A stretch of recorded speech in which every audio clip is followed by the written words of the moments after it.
झालेली घटना अतिशय दुर्दैवी आहे। ज्ञानेश्वर वाकडेचं जे बलिदान आहे ते आम्ही व्यर्थ जाऊ देणार नाहीत। संपूर्ण तमाम आपले जे बांधव आहेत ते सर्व या घटनेमध्ये हळहळ व्यक्त करत आहेत आणि सर्वांची प्रामाणिक इच्छा एकच आहे की ज्ञानेश्वर वाकडेला न्याय मिळाला पाहिजे। टाळ्या वाजवू नका। तीच मागणी आपल्या सर्व महाराष्ट्रातल्या तमाम जे काही आपले बांधव आहेत त्यांनी मागणी या जिल्ह्याचे एसपी साहेब आणि जे कोणी वरिष्ठ पोलीस अधिकारी आहेत त्यांच्याकडे केलेली आहे। चुकीचं काहीही करायचं नाही ही प्रामाणिक भावना तुमची पण सकाळपासून होती, रात्रीपासून झालेल्या घटनेपासून, आणि सगळ्याच आपल्या वरिष्ठ बांधवांची सुद्धा हीच मागणी होती की आम्हाला न्याय पाहिजे आणि खरे गुन्हेगार जे कोणी असतील त्यांना अटक झालं पाहिजे, त्यांना आरोपी केलं पाहिजे आणि त्यांच्यावर FIR दाखल झाला पाहिजे। ही आपली प्रामाणिक भावना सकाळपासून आहे। आपण सर्वजण उपाशी आहात, सकाळपासून इथं बसलेले आहेत, माझ्या मायमावल्या आहेत या ठिकाणी।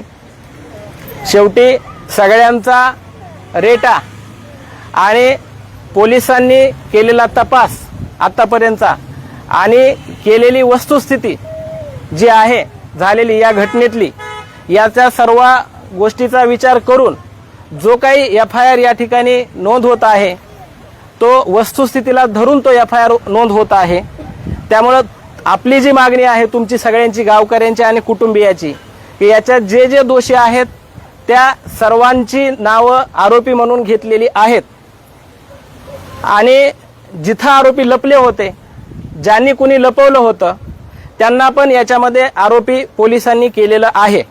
ही आपली प्रमुख मागणी होती आणि ती मागणी मंजूर झालेली आहे। त्यामुळं आता आपला जो शहीद झालेला बांधव आहे त्या शहीद झालेल्या बांधवाला आपल्याला त्याचे जे अंतिम संस्कार असतात ते आपल्याला करणं आपलं गरजेचं आहे। पण त्याच्यापूर्वी आपण जे सर्वांनी या ठिकाणी ज्या कोणी सोशल मीडियाच्या माध्यमातून असेल, वरिष्ठ पातळीवर जे कोणी आपले बांधव असतील, मी नावं घेणार नाही जाणीवपूर्वक, समजून घ्या फक्त, त्यांनी आपल्याला सहकार्य केलं आणि त्या सहकार्यामुळं वस्तुस्थिती पुढं पोलिसांना आपल्याला त्यात जे खरे आरोपी आहेत त्या आरोपींची नावं घेणं त्यांना भाग पडलं आणि पोलिसांनी ती नावं घेतलेली आहेत। तुमच्या ज्या मागण्यात मंगल कार्यालयाचा मालक आणि मंगल कार्यालयाचा मॅनेजर ह्या दोघांचंही नाव FIR मध्ये आलेलं आहे। आता माझी विनंती म्हणण्यापेक्षा आपले जे वरिष्ठ आहेत, ज्यांनी आपल्याला सहकार्य केलं, ज्यांनी SP साहेबांना बोलले असतील किंवा वरिष्ठ अधिकाऱ्यांना बोललेले असतील, त्या सर्वांची अशी विनंती, ती विनंती फक्त मी तुमच्या समोर मांडतोय। शेवटी निर्णय तुम्हाला घ्यायचा आहे की त्यांची सगळ्यांची विनंती की तुमची जी मागणी होती ती मागणी पोलिसांनी मान्य केलेली आहे।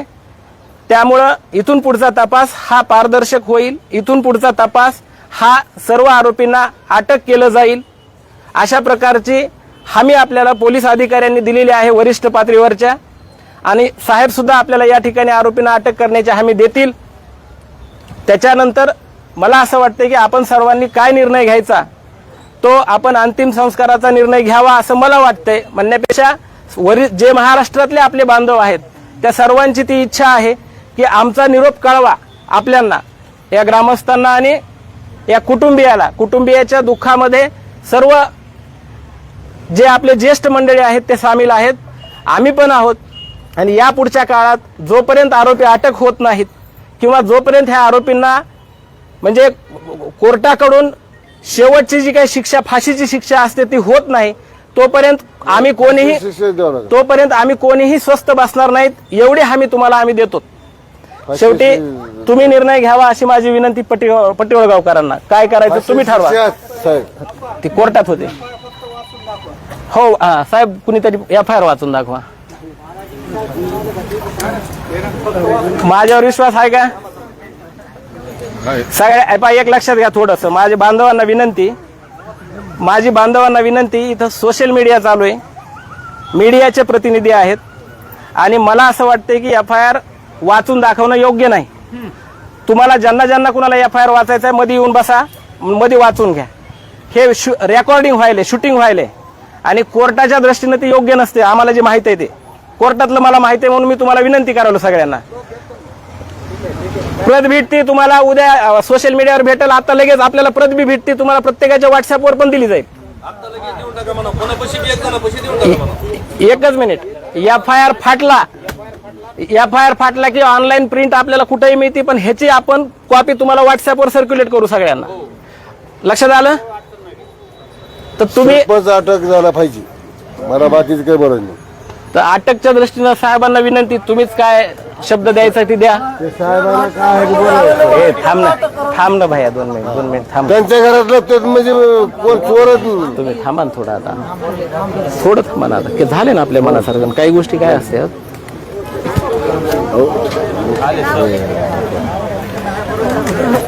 साहेब, बघा तुम्ही बोला आता अटकच्या बाबतीमध्ये सगळ्यांची भावना. तुम्ही खाली बसा इथं. गुन्हा घडलेला आहे, गुन्हा वाईट घडलेला आहे. त्याचं आम्हाला पण तुमच्या भावना आम्ही कदर करतो. जे गुन्ह्यामध्ये जे काही आरोपी आहे त्यांना आम्ही रात्रभर पाट्याला पाठलाग करून त्याला आम्ही आता पकडलेले आहेत. मेन आरोपी सुद्धा आमच्या ताब्यात आहे आणि आता ते आम्ही काय कायदेशीर आहे पुढची कारवाई लवकरात लवकर आणि कठोर कारवाई जी कायद्याप्रमाणे आहे ती करणार. कुठेही कोणाला सोडणार नाही. कायदेशीर आम्ही जे काय आहे ते त्याच्यामध्ये बाकीचे राहिलेले पण आरोपी काही 1-2 आहेत ते सुद्धा आम्ही लवकरात लवकर आम्ही अटक करू आणि तुम्हाला न्याय मिळेल एवढी आम्ही तुम्हाला ग्वाही देतो. हे आता तपासाचा काय भाग आहे, काय गोष्टी आम्हाला विचारू नये. म्हणजे कसं आहे की आम्ही जे काय आहे ते करणार आहे.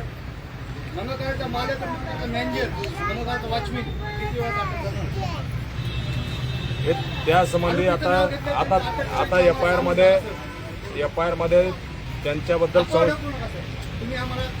अटक केल्याशिवाय आम्ही हल्ला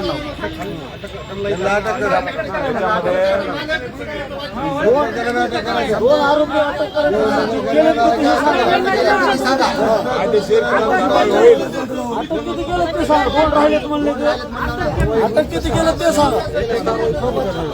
तुम्ही 2 आरोपी अटक करायचे राहिले म्हणलात, अटक किती केलं ते सांगा. ते तपास चालू आहे. आता गुन्हा एफआयआर दाखल झाल्याच्या नंतर सगळं काय अटकेची कारवाई होईल. आता म्हणत ना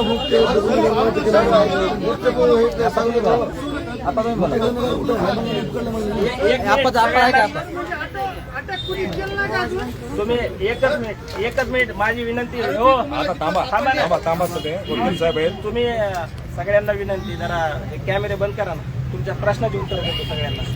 बंद करा.